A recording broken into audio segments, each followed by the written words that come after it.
Today I'm going to show you how to teach main idea and supporting details in a way that actually sticks. And I'm going to show you how I do it using my main idea and supporting details puzzles to make this concept more hands-on and interactive for students. So let's jump in. Students often struggle because we ask them to create the main idea first. That's like asking them to tell you the title of a movie before they've examined each scene. They need to see the characters, the setting, the problem, the plot play out, and then discuss to figure out what a title for the movie could be. So if we want them to master main idea, we have to flip the order in how we teach it. So let's start with the details, examine them to find a pattern, and let the main idea emerge naturally. Let's look at one of the puzzles from my main idea and supporting details pack. Each puzzle has a main idea card and a set of supporting detail cards. But here is the twist. I always hide the main idea first. Give your students only the detail cards and ask them, what do all of these details have in common?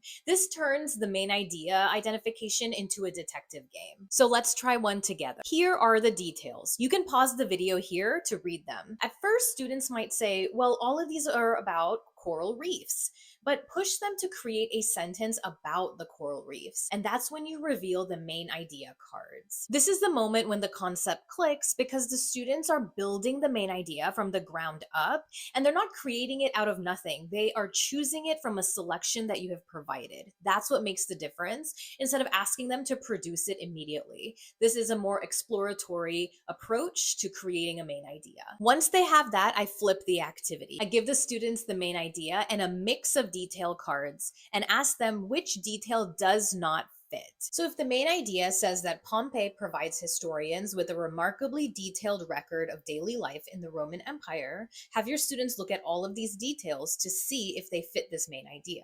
So if you look through these and pause the video, you will notice that these two details right here are not related to that main idea. So for example, this one says Mount Vesuvius is a stratovolcano that has erupted more than 50 times since 79 CE. That does not specifically relate to Pompeii's daily life.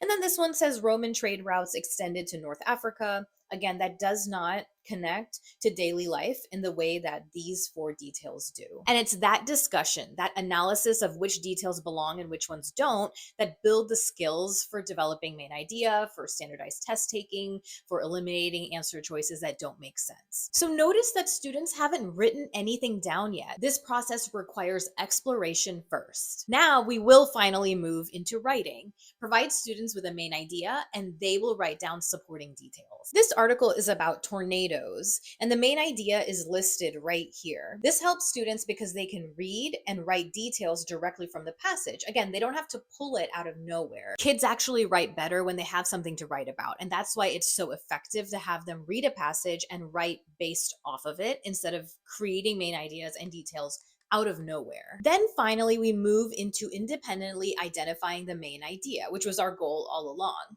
Provide students with the passage, the details, and they'll write the main idea in. So the progression looks like this. They match up the main ideas, then they sort the supporting details, then they list the supporting details, and then they finally write the main idea. I know this process feels long, but once your students practice it, they will be able to jump very quickly into that last activity of writing the main idea down or having it come to their head.